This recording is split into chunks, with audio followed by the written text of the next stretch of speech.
Let's look at ERP. You've kind of hit that point where you've either graduated out of QuickBooks or you're like, hey, maybe I have, maybe I haven't.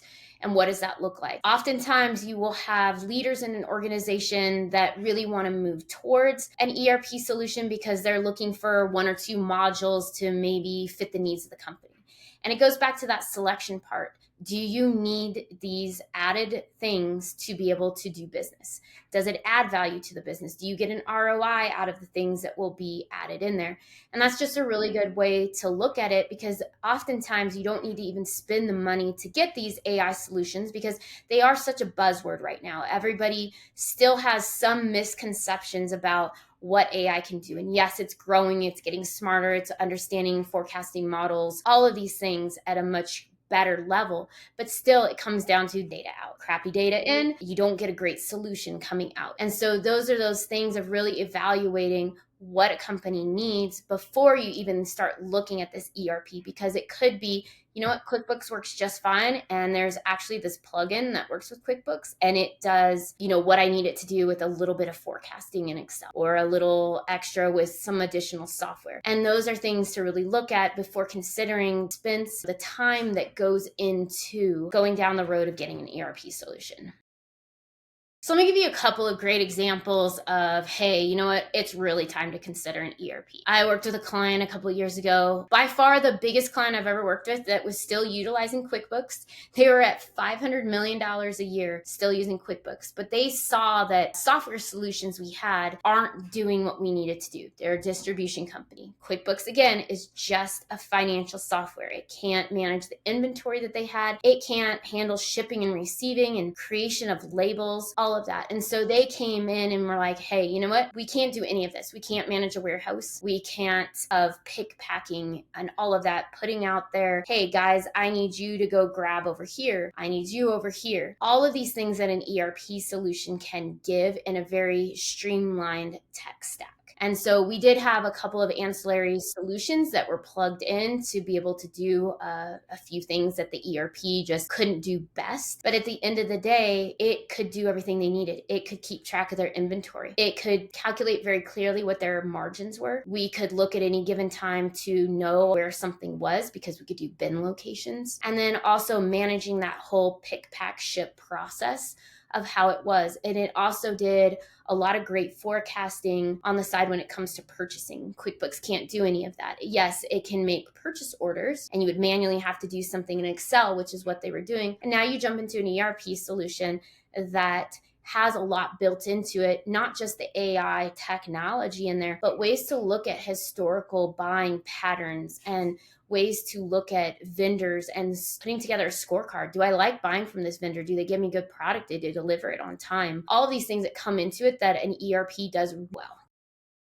Some misconception with going down the ERP route. If you are a small organization, you start out with QuickBooks, you can get QuickBooks set up in a couple of hours and you're ready to go.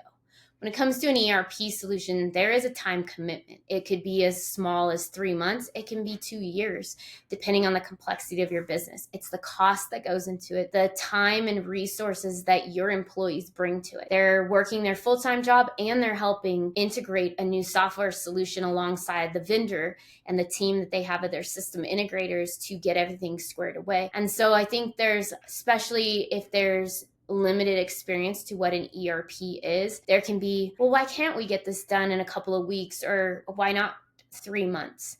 And it's just understanding there's so much that goes into it. There's a lot of planning and designing to make sure that it's done right, because again, you don't want to have to switch over to a solution. You're like, oh my gosh, this is terrible. What did we do? Because we didn't spend enough time designing it to make it what we needed to be, and instead just went down that, let's do it as quick as possible. And that just didn't work out. So let's talk about what else comes with ERPs, contracts. How many times have you guys gone to Walgreens and they keep printing this receipt and it's like never ending? You could probably wrap it on a Christmas tree and have it for decoration. That is what these contracts look like with ERP solutions. There's a lot to them. There's a lot of things sneakily hidden in there, and why it's so important as an SMB to have legal counsel when you are working through this. You don't want to go in blindly. You don't want to just say, yep, that looks great, let me sign my name, without knowing what you're getting into. And especially as we move towards cloud solutions. There's a lot that goes into that, even more legalese that needs to be understood and things to look out for so that the agreements are mutual in a lot of ways, where they may not be on certain things and other things that you need to get written in. The plus side of it is all these contracts can be redlined. All of these contracts can, with your legal counsel, be adjusted and things changed and come to agreements. And that's what's part of the negotiation process, which I personally love. So if you need me to come hold your hand and walk you through this process, I would love to do that. I find enjoyment in it, oddly enough.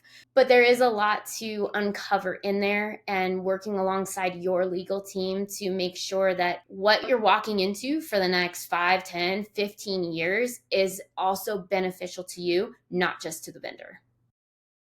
So you come to the ERP world, you probably hear a lot of the same names out there. You see them branded at sporting events, which is your NetSuite, shows up a lot. You will see Acumatica, Sage, and then also you get sometimes Epicor and Infor that play in the small business world. What you won't see is Oracle as a whole. You won't see SAP, because those are for very large companies. Those are making 500 million and above, and sometimes they won't even look at a company that size. But what you need to understand is, being in the small business setting, there are different tiers of ERP solutions. There's multiple tiers, and usually small, medium-sized business hang out in a tier 2, tier 3 software solution, and that's where the NetSuites live. That's where the Acumaticas, Sage, etc., all of those. And so it's really important to understand what software solution fits your vertical, fits your size of company, and also the cost that you're going to be able to spend. All of these solutions have different structures in the way that they have put out the pricing for their solution. Some are named users, some are concurrent users, and we can always go into this later on, but those are just to give you ideas of how pricing is a little bit different based on what you need. And also, depending on the industry vertical you're in, some software solutions don't work well with that vertical. And that's okay. They can't be everything to everybody. And that's where, again, that selection process really comes into play and is important to understand. Based on what we do, these are the software solutions that can help us.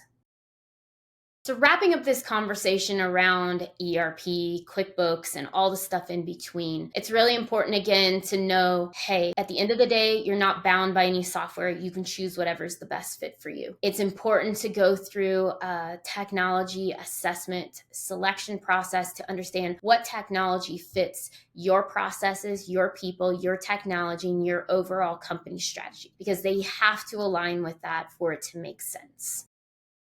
My mission is to be out here for the SMB world. A lot of times, founders and users in these industries haven't yet been exposed to what is out there for ERP solutions. Again, they see what's on television, they see where the millions of dollars of the marketing machine is spent, and those are the names they start to get familiar with, but not necessarily knowing everything that's out there or the process to go through to be able to get to the solution that's best for you. So it comes down to that at the end of the day, you can go whatever route you want to go. You can choose the ERP solution. You can stay on QuickBooks. You can choose a totally different piece of software that kind of builds in and makes the best fit for you. And I think that's what's important to understand in the small business industry, is knowing what is out there, knowing that you can choose to do whatever you want, but also knowing that there's somebody out there as well providing you with the research of what's out there with technology. Because at the end of the day, it comes down to, yes, AI is great. AI won't do everything for you. It never will be, I don't think anyways, but maybe that could prove me wrong in years to come. But it's understanding what parts of that technology that you need to have in place. And again, QuickBooks may or may not be the right solution for you. And again, it will never be an ERP solution. You will always outgrow QuickBooks eventually and have to move to a larger piece of technology to run your company.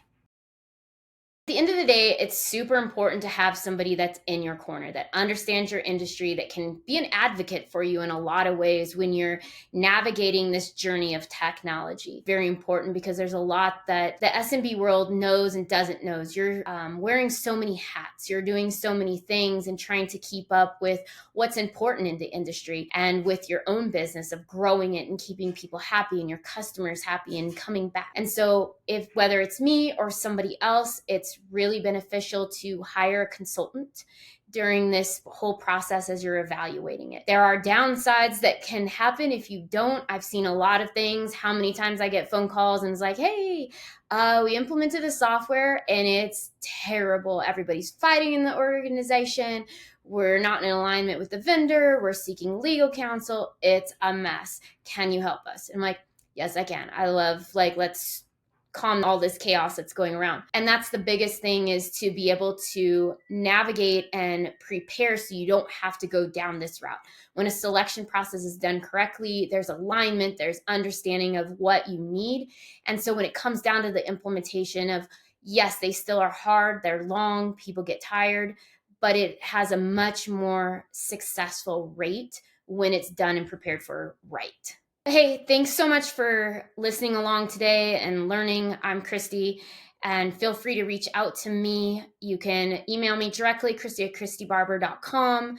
Find me on any of my social media channels at Christy Barber or Christy Barber Consulting out there. I'd love to hear what your thoughts are around QuickBooks and ERP.